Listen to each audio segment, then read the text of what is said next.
The goal of this podcast is to help you break in and thrive in advertising. And this week we're celebrating independent agencies, really figuring out what is it like to work there, to start one for marketing professionals, what it's like to hire an independent agency. And we're doing that by sharing the stories and advice from some owners, founders, and some lead creatives across the board. This episode, you will hear from two amazing guests. As a combo, we got Rachel Carlson and Jourdan Huys. They are co-founders of Foul Mouth Creative. They're an independent agency based in Seattle.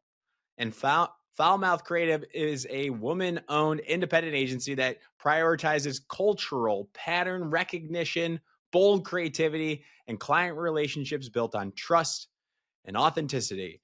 And we have to give a shout out to one of their co-founders that is not on this episode. That's Tessa Paneri.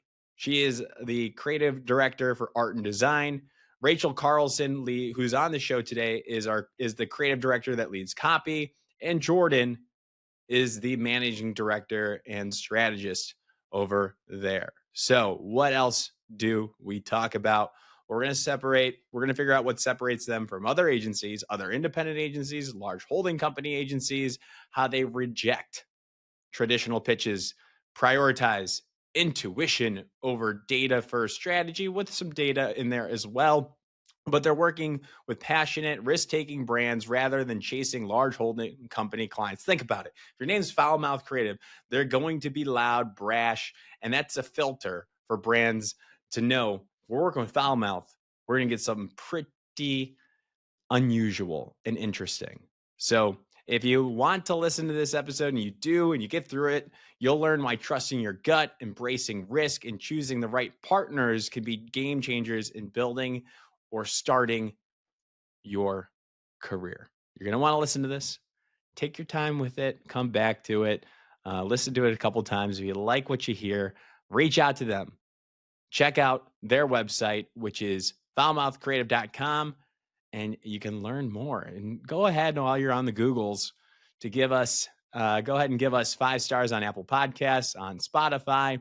If you leave a written review on Apple, that actually really helps our search engine optimization and allows us to continue doing this full time every single week, 2 to 3 times a week, sometimes 5 times a week to help you break in and thrive in this industry. Now, on with the show. This is the Breaking and Entering Advertising Podcast. And as usual, I'm your accomplice, Gino Schellenberger. Kick it, Mikey.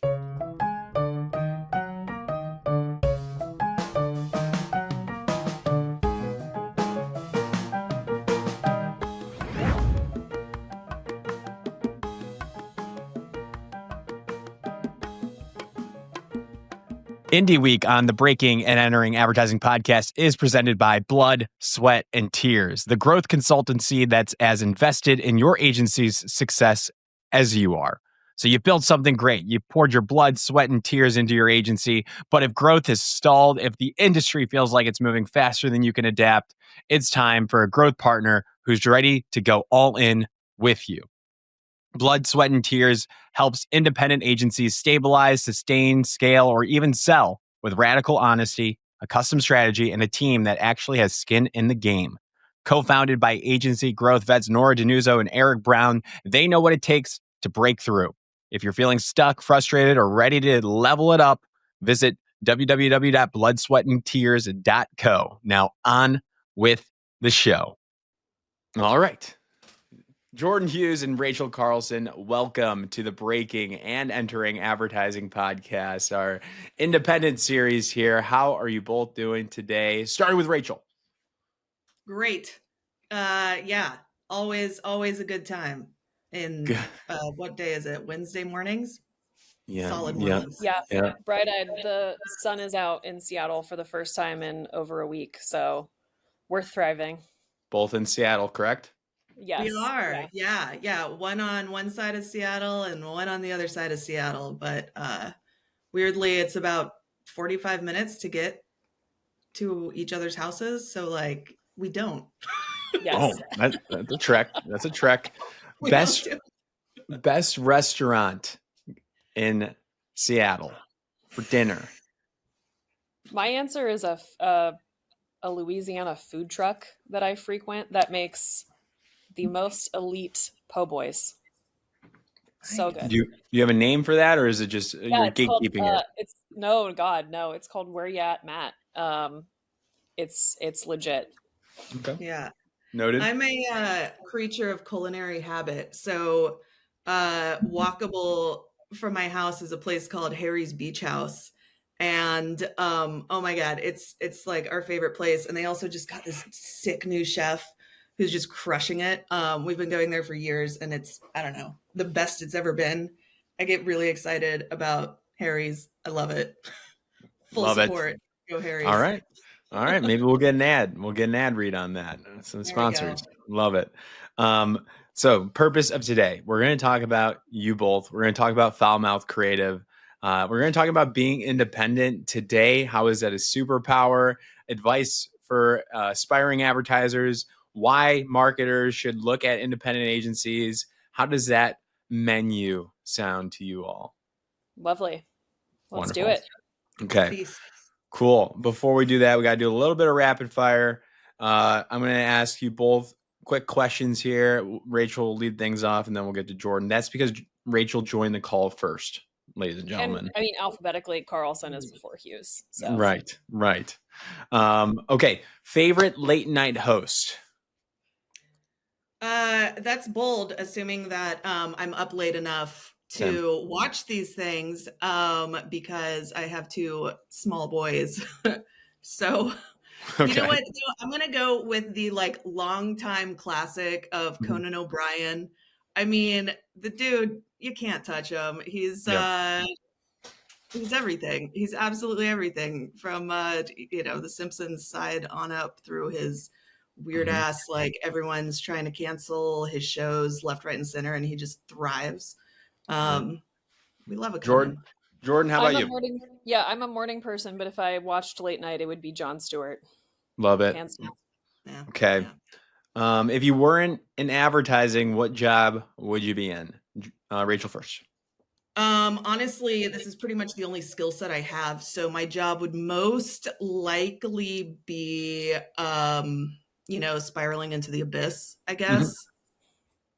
And I'm Podcast gonna go host. with Yeah. yeah, Yeah, I'm there gonna you go go. with home inspector. Home Would inspector. love to just go into people's prospective houses, tell them everything that's wrong, and then leave with no other accountability. That's so nice. Yeah. Yeah, It sounds sounds great. great. Actually, if you go with job, I have no skills in this, but I feel like I could learn on the fly. Like, I would fucking love to have a goat farm off one of the islands here, just like a few acres with some goats and bees, and just like sell shit at a farmer's market, and like You live probably my best goat life, probably have be right? good branding there, and you can easily sell that product. So Yeah, I'm with it. Let me know.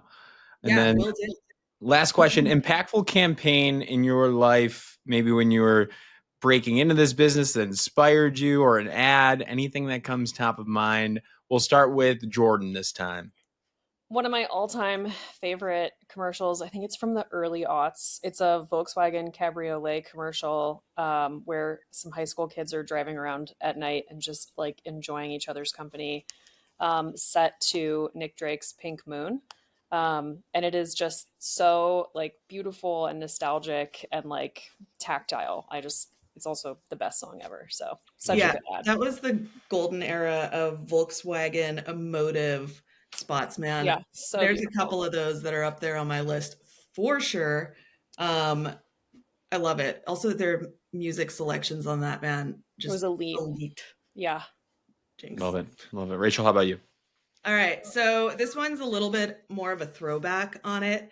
Um, let's go back to eighth grade Rachel in the 90s. I don't know what year it would have been, 96, 97, something like that.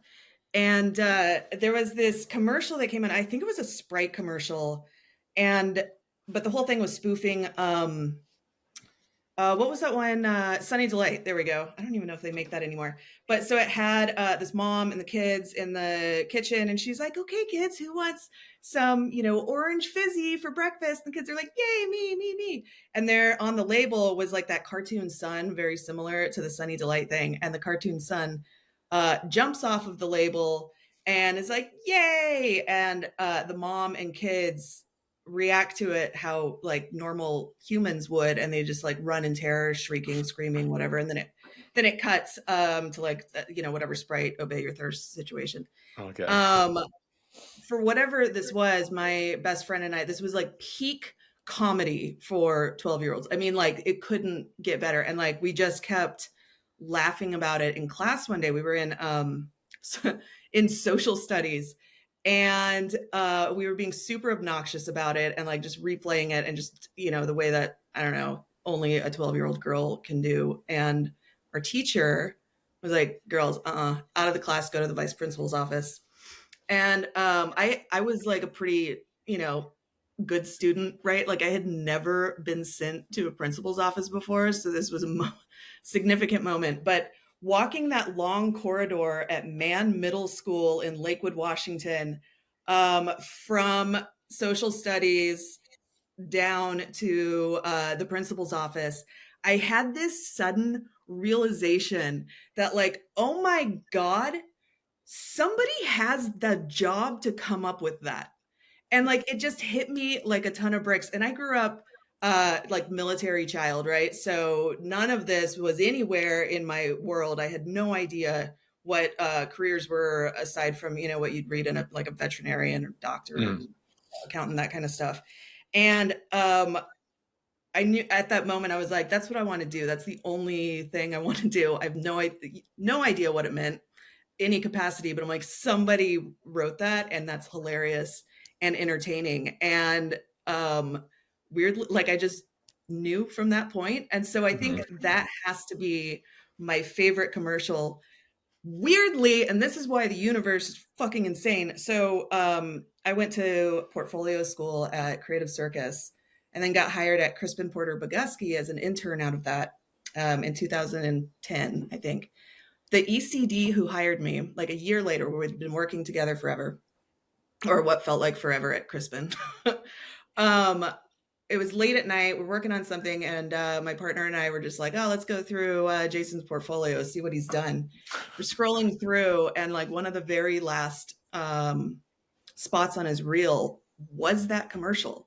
It was the first commercial he made in his career. I screamed. I lost. I was like, Jason, there's no way. And he's like, yeah, what, why do you care? And anyway, I told him the story, but it just felt like this beautiful full circle happening. So like, I don't know, you can't really I love beat that. it. You can't beat it, What was the guy's name? It was Jason Gaborio. Okay. It's a cool name. Cool name. Got it. I love it. So we'll dive into a little bit about the break-in journey, but today, fast forward, tell me about what you're both up to today, your roles at Foulmouth Creative. Let's get the high level individually first. We'll start off with Jourdan. Yeah, I'm one of three co-founders. Our third, unfortunately, couldn't be here today. She's stuck in some winter travel. But I'm the managing director. So oversee kind of all things strategy, accounts, and then new business, production, finance, you name it. Operations. Yeah, throw that in. Love that. Jordan make sure our taxes are paid on time, and then instructs Tessa and I exactly what those taxes mean. That's a significant part of her job. It's super helpful, super important. Didn't go to college for that. Tessa and I. Yeah. So I'm the creative director with background in writing. Tessa, who's not here, is my partner with background in art direction and design. So we spearhead all of it. The three of us do it all, run this place all together. So Foulmouth is an agency, is based in Seattle. You three are at the leadership of it. You got operations, account on and you got that covered, and then you got creatives, basically like the two directors, you, Rachel, and Tessa. Writing background, art direction background. That's the perfect three. Maybe there's got to be some sort of strategy in there, maybe, or are you saying screw that? But I'm sure you all do that as well. Is there dedicated? Strategy is essential. Yeah, we love strategy. Essential. Yes. Yeah, we're a team of about 10, mix of strategy, creative, and production, which dovetails nicely with what we specialize in. Love it. Love it. Yeah. Yeah, you can't.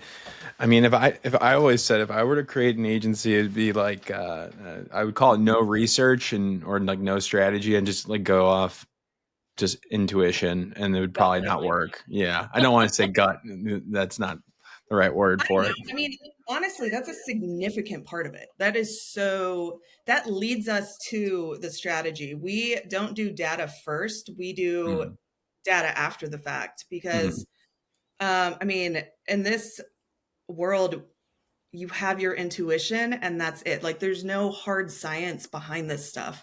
It's either going to work or it doesn't work, but you don't know that until it's already out into the world, which can be kind of scary to take that leap. So that trust in your gut is honestly everything on the planet that you have to Yeah, go to. and, That's and why people are coming to us, you know? yeah, and then the client partners have to trust you to make that call, and Yep. building that over time, all of your Right. experiences leading up to this and creating this agency has bettered your intuition, I'm sure. It Yeah. has to. Exactly. It's really all about creating relationships across everything that we do with each other, with our brand partners, and then of course in the work that we make, trying to kind of build relationships between brands and their customers. And we all know as human beings living in the world that you can't make a good relationship by just beep boop beeping your way through data. That's not how anything happens with human beings. Right. So we take a little bit of an organic approach, and there's certainly like rigor and due diligence behind it, but a lot of it is just feeling it out and seeing what hits. We had Yeah. a client famously in a new biz meeting, guy with like a very technical engineering background, challenge us pretty hard at one point. And he was like, well, how are we supposed to know that this is going to work? This being the creative idea we were pitching him. And we were like, bro, you don't. Like, you literally just have to try and see what happens. Like, nothing is guaranteed. So it's all really an interesting trust fall at the end of the Yeah. day. I mean, one of the big things that leads this is we're all, with the three of us, very good at cultural pattern recognition. Mhm. So it's not just, throwing some stuff up in the air and then let's see what works. There's very targeted approaches to this. And studying human behavior, paying attention to all of that stuff, the trends, looking back, and I mean, everything repeats itself. It's always a cycle. Um, it might feel chaotic, but there is pattern in chaos. And so being able to cut through, sort of that stuff that might get in the way or not being able to see it, or maybe like a trend might look, oh, okay, we're wearing this. Just let's go with clothing for a second. Hey, everybody's into wide legs right now, but it was skinny jeans before. Well, it's not about the actual cut of it, but it's maybe the mentality of what, like when that takes a shift or why that takes a shift. And same with, like musical genres and how those evolve over decades, is that it's never just in a silo. It's always rooted in something else in society that is this like cultural thought within the group that's going to affect it. And so figuring out what that thought is and finding those patterns and linking it is the basis for all of our strategy. And then, then the creative sort of blossoms off of that. So it's not just gut, it's knowing how to hone your gut. And when you see it and the pattern, we're like, oh shit, that's it. This is the pattern. And we sort of sort through on it and really hone it in. So there's one very, very sharp insight and point into, the tribal nature of the people that we're trying to reach. I love it. And then is there like a recent case study or example that you guys have executed on recently with a client or in past lives that you can bring up that does this? Um, I mean, like what do you mean Like specifically? executing this ability to pattern recognition where you have done this and it worked really well. You maybe that client was maybe questioning, but it ended up working out. Yeah. Jordan, do you mind if I take this one? Oh, go You for it. probably have. I mean, honestly, it's every project that we do is rooted in this. There's a couple that are, um, I think, have amplified a little bit more. Um, a project we worked on a few years back with a brand called Frida, which is a mom and baby brand. They were launching a new like breast care line for postpartum moms going through nursing, all of that stuff. And I had recently gone through it with my second kid and it fucking sucked. And like, but everything you see out there was always like, oh my God, motherhood, hashtag blessed. Like, look at my baby. It's so cute. I love it. We're so in love. Like, sure, that's part of it. But there's a much larger part that like it fucking sucks. Your nipples are chapped. You're like weird shit. You're exhausted. The world doesn't exist outside of like this recliner like dome of you and a screaming child that you don't know yet, and you're trying to figure it out, and everything hurts. Um, and nobody was talking about that. However, if you go deep into those like new mom forums and threads and all that stuff. It's a very shared mindset where everyone's like, this is hard. This sucks. How do I get through it? How do I do this? So there was this very strong, kind of just mom to mom network of like, hey, here's this tip I used. Here's this going from it.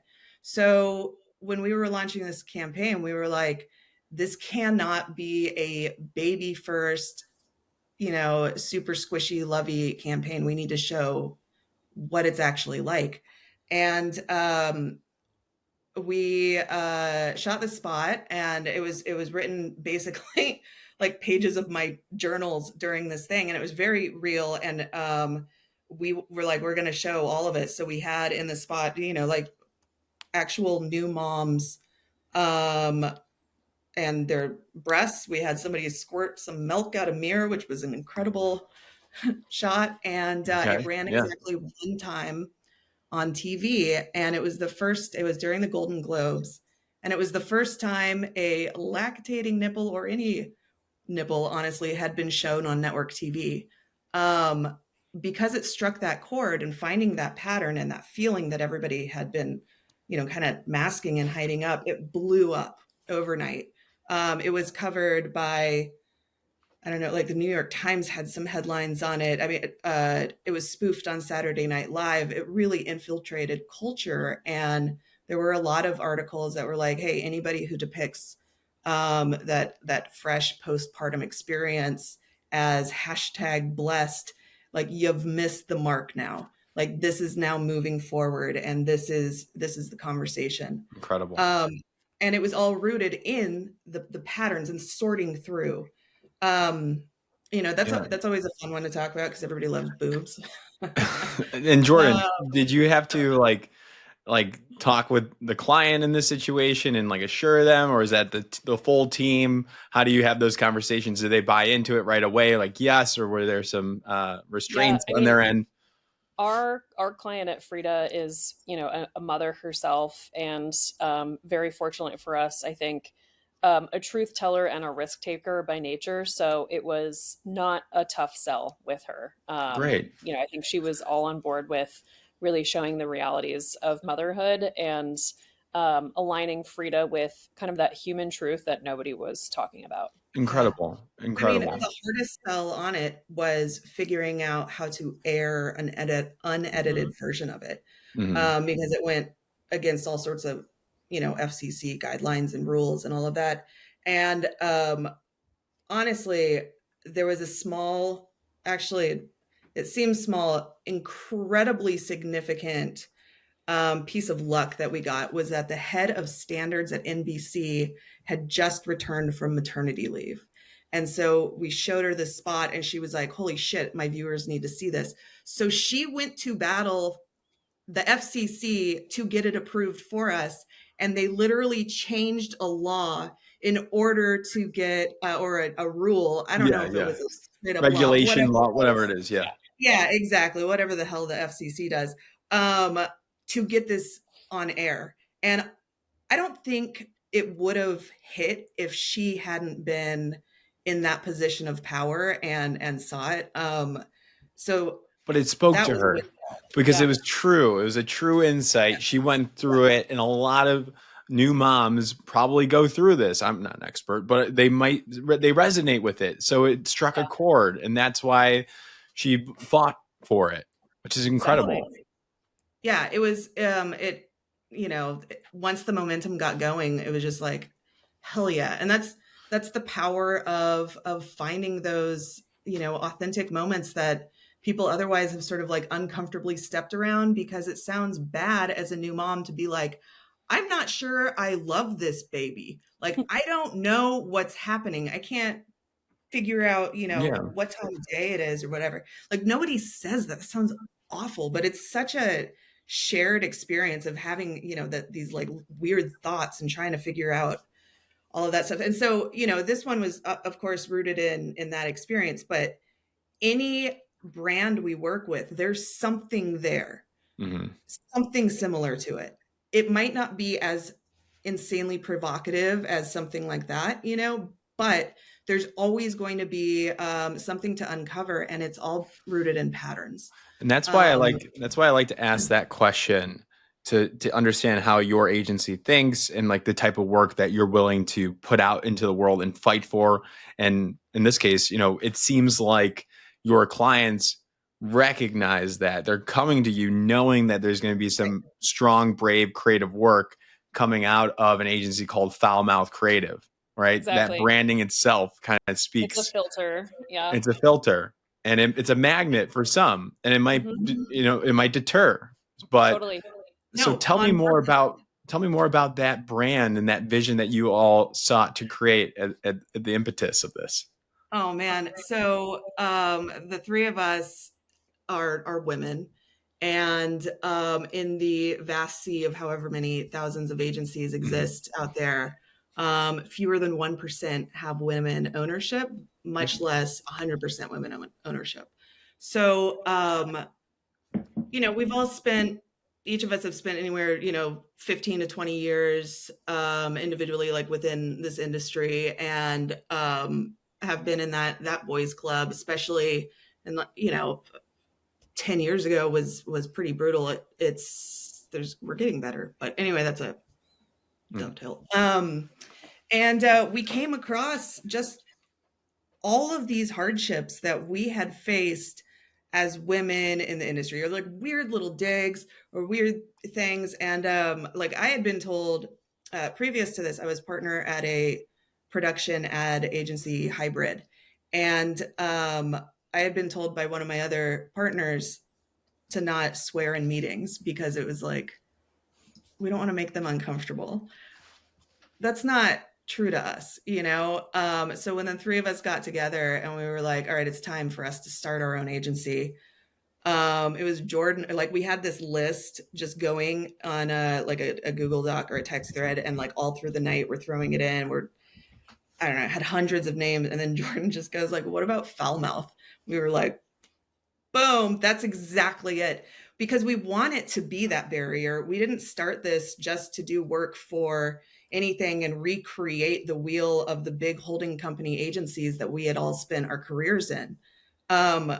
We want that immediate filter, and there's already going to be some like-mindedness of a client that is, or, a brand partner that's coming to us and interested in us.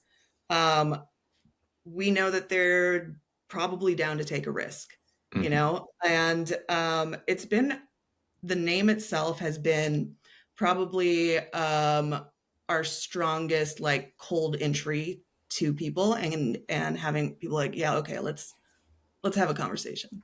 Right. And it's probably also a filter for your employees and internal communications and how, like, who wants to work there, and they vibe with that style, and then they could be more authentically themselves. It makes a lot of sense from a holistic point of view, not just the external and 100%. That's North Star. exactly it. Love it. And what were some of those other names that you guys were thinking of? Oh, Jesus. Oh my God, I don't even remember. Were you constant? Because this was like what, 2-3 years ago? It was about 2 years ago. 2 years, yeah. We're coming up on our 2-year anniversary. In April. Yeah. I do remember one. We were Hail Satin. Oh my goodness. That's fun. Do you That's remember fun. that, Jordan? I don't, but that's really funny. I think we Yeah. should start a production side like business, and call it Car Six Studios because we all have lethal motion sickness. So Oh Yeah. gosh. saving that one for It's later. a binding moment. We've all thrown up in various production transports. All Yes, of At least you're us. at least you're all in it together, and exactly. that's Yeah. good. Yeah. So then why create an agency 2 years ago? The fact that there was a gap in the space that you felt like you It can do was it better. What's going on? I think it was sort of by necessity. We all Mhm. had hit a wall and a glass ceiling, I think, simultaneously in our kind of previous career paths. And we sort of had this come to Jesus moment together where we were like, I think we can do this. I think we can do it our own way. And I think we can do it, sustainably and successfully and make great work and still have lives. Yeah. So we were like, let's fucking try. Because what else are we going to do? We're all like losing our minds. So um, I guess it was sort of an act of desperation, but that sounds negative. And it wasn't negative. It was I, this like moment of inspiration that kind of set us on this path. yeah, and it happened to be so Tessa and I have been creative partners for many years. This is Mhm. our third agency together. Yeah. And so it's only natural that we would, start it. And then we worked with Jordan at a previous agency as well. So we all knew each other. There was a lot of trust there. And it just sort of fell into place 2 years ago. It was roughly this time, maybe Yeah. February-ish, I think. And it was almost just this like serendipitous happenstance of synchronicity that we were all at a place in our careers where we were like, we can take this leap and do it together at the same time. And it's scary to take that leap. It's scary to leave, the comfort of a guaranteed 401k match and dental insurance. But at the same time, um, there was absolutely no doubt in our minds or hesitation. Like we knew Wow. it. And it's again that like that intuition and gut. And we're like, yeah, we don't know how the hell to do this. We have no idea. But also look at all these other assholes doing it. Like we're smart. Nobody knows what they're doing. Yeah. Yeah, Yeah, Yeah. exactly. exactly. And one of my biggest mantras in life slash career is do it scared. Like, okay, who cares? Like, try it, do it scared, and it gets less scary. And then suddenly the next time something new comes up that's a little scary, it's almost a little less scary than it would have been because you keep doing it. So, like, there is fear, but that's fucking awesome. If there's not fear, that means you're in the comfort zone. And like, man, 401k matches, those are boring as hell to talk about. Overrated. Like, why are we, come on, really? Let's, live a little. Yeah. Um, but that's what it was. And the tenacity, it cannot be understated though, when you're in this, like you have to be full mind into it. There can't be something in your head that's saying this could fail. I mean, that's there. You're aware of it. You see it, you acknowledge it. You wake up with it in the morning, you like go to bed with it at night, but you don't engage it, it keeps you going and it helps propel you through the scarier parts or the stuff where like, I don't know, we don't know, like we didn't know what B&O taxes were starting this, but we're like, somebody does. And so we just talked to everyone. I think for the first many months of this, I was on the phone 12 hours a day talking to anyone I had ever come into contact with within my career that I was like, I want to tap this person, or just to talk, catch up, share, say like, hey, here's what we're doing.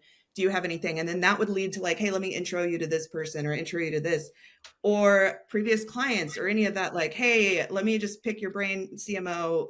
What do you think about our positioning on there? And just talking. And Mhm. when people see you start spinning your own energy, that vortex sort of starts collecting and it gets bigger and bigger, and they want to join in on that same energy and help you out. There were a few times where Jourdan and I specifically, we'd be on the phone just being like, oh my God, which way is up? And then we'd kind of pause and be like, this is a lot of work, but it's not hard. Like we expected it to be harder. And I think in our minds that meant we expected to hit a wall and have something say that you cannot, pass at this point. And we hit some fucking hurdles. Let me tell you, we got cease and desist from previous agencies.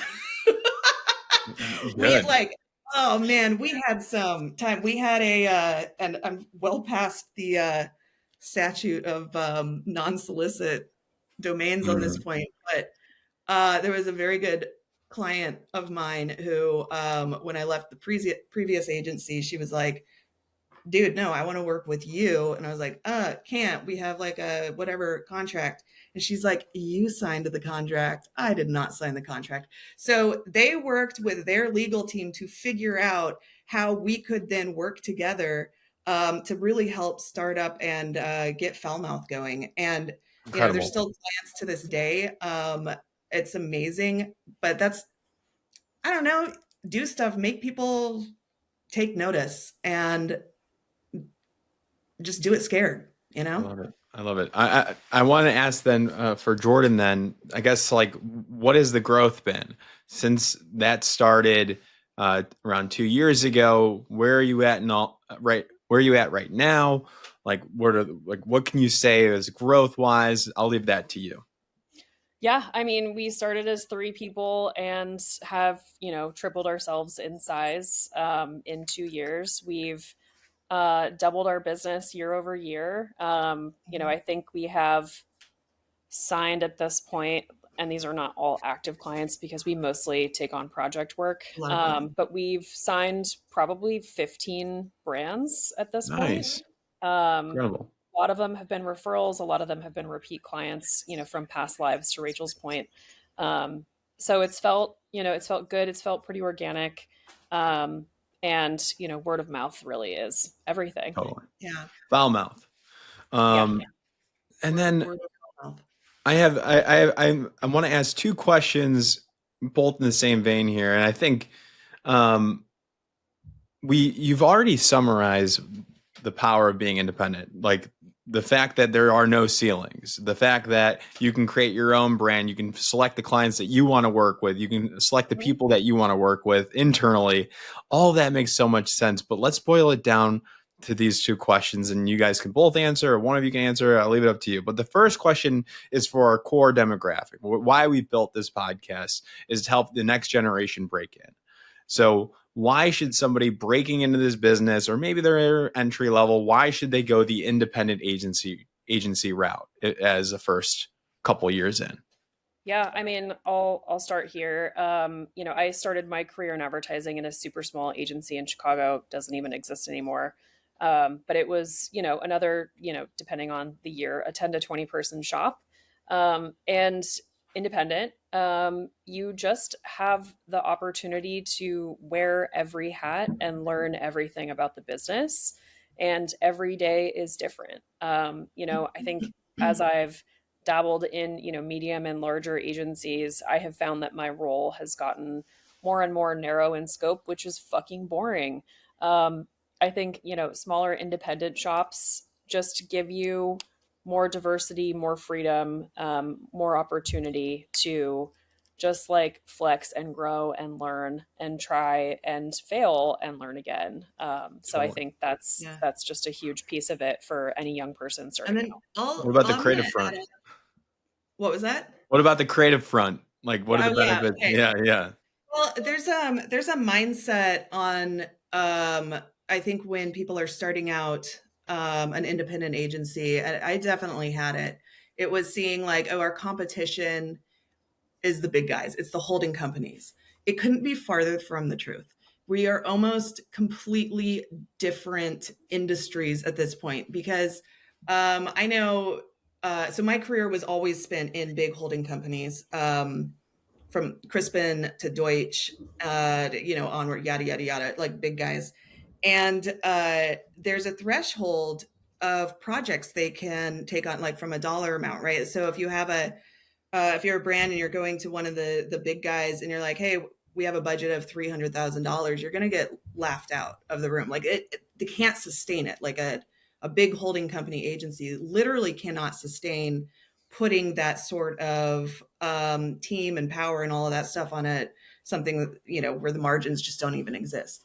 So the most interesting brands happening though right now are the startup guys. They are the ones that have the $300,000 budgets.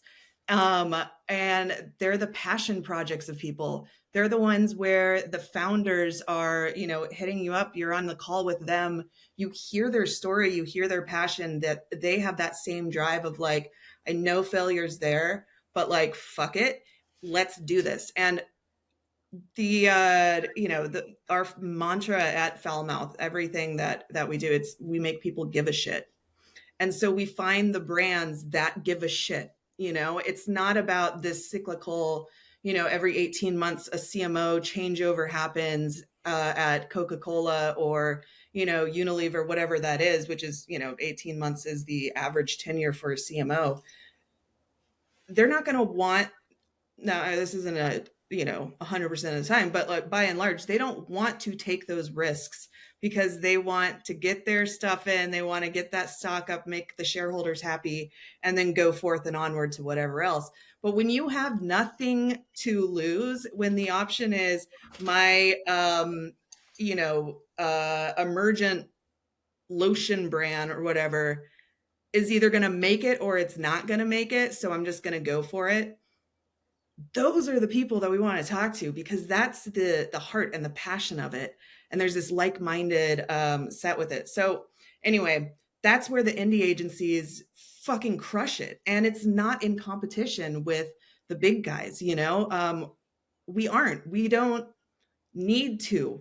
There's no reason to think about it that way. It's like, oh, is my, mom's landline in competition with my, iPhone? Like, no, it's two different, completely different experiences. And we love that, there's so much freedom in it. And when you find these brands and the passions behind them, it gives you full runway to like sync up. You guys become partners and you run with it. Something that we don't do is we don't do traditional pitches, full stop. Like we do not engage in that procurement process. We're not going to pitch. But these brands don't want that either. Like they want somebody who's in it. You meet, you chat a few times, you build up that relationship, that trust, and then you start going forward. And it's the most successful projects that way, in our experience. And then they come back. And this isn't a world of AOR. It's a world of, hey, we want to do a brand launch at this point. And then like, maybe in Q3, we're going to do another pop. And so it's repeat, but there's no bullshit AOR thing and filled with fluff. And then you have to come up with, all of this filler to justify why you're getting the scope that you're getting. And it's just whatever. Like, yeah. Well, you absolutely answered my next question then, which was why should brands want to work with independent agencies?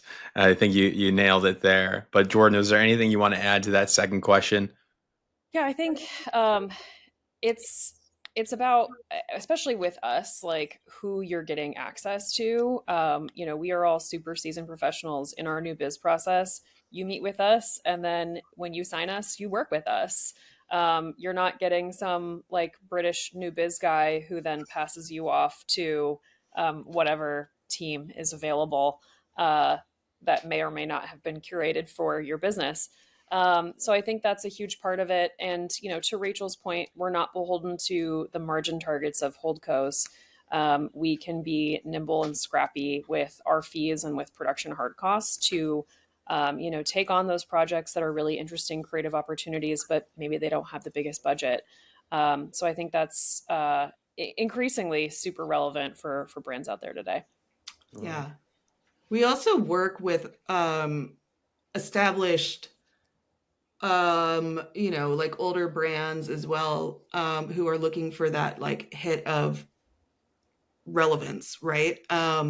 that's a really, it's interesting how it sort of shakes out. There's a lot of like very emergent, like fresh Series A companies that we're with. And then there's people that have been around for fucking 30 years. And they're like, ooh, what do we do? And it's fascinating because the mindset is the same in these things where they're like, we're up against it, and we don't want to file bankruptcy. They know they have Um, to operate like a startup Mhm. in yeah, order to compete. yeah. So I think that's the I don't know. It's so cool when that happens and the magic there. And so many of our brand partners, uh, like we're just chill with, we're casual with. We pick up the phone and call them just to chat, be like, what's going on? Text, jokes back and forth. Like it's a true relationship as opposed to this notion of like client services, which puts them on a weird pedestal and then everyone's like awkward and fake. I don't know. I mean, that was Jordan's life this is before this. my yeah, this is Mhm. my soapbox. We really intentionally try not to ever use the word client. I think it establishes a weird dehumanizing hierarchy for everyone. And we try to just, we're people that want to work with people, and it's as simple as that. Yeah. I love it. How can people find out more about Foul Mouth Creative or connect with you both if they do want to work with you, work for you? What's the best route? We're Yeah, like I the mean, CIA. If you need to know about us, you'll know about us. No worries. Nice. the best way is to send us a carrier pigeon, as pigeons are our brand mascot. Love No, but you can find us on Foul Mouth Creative. We're also decently active on TikTok and Instagram. Um, yeah, Are LinkedIn. we? Decently, decently. decently. Love it. Well, you two are awesome. I can see why the success is happening. I can't wait to watch it further now with a closer eye. It's going to be awesome. I hope You all know, the success in 2025. Thank amazing. you. Thank you so much. There's one last thing I want to touch on, and this is for people thinking about starting up, right? Choose your partners as if you are choosing the rest of your life, right? Like the success that we have had would not be possible without that magical chemistry that Jordan, Tessa, and I have. We trust each other inherently. We have very constructive conversations. We don't agree on everything. We don't want to agree on everything. That's gross. But we also um, people are buying our chemistry.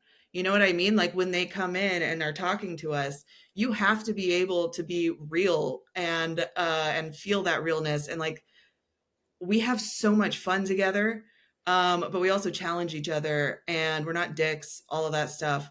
But that is the single best piece of advice, because if you get somebody in there that you've like kind of signed up with to go on to this career marriage, and it's off and something's not clicking and it's just a little forced and awkward, it's never going to work. There's no way for it to work. So go, again, I feel like intuition and gut have been a very big theme through this call, but for the three of us, there wasn't a doubt that we wanted to be in this throuple. Love it. And I think, Love it. yeah, that applies to anybody starting their own thing, or even just like folks out there who are, looking to like partner up with people in their careers, Mhm. Yeah. at, other shops that they're all working at. Like, find your people and stick with them, because this industry is really all about who you know and who you kind of mesh with. So, True that. Well, bunch of freaks. thank you both. I hope everybody reaches out and you guys keep on crushing it. But this has been an Thanks so amazing much. episode. Yeah, this is very fun. Thank you, Cool. Gito. Great work. Bye.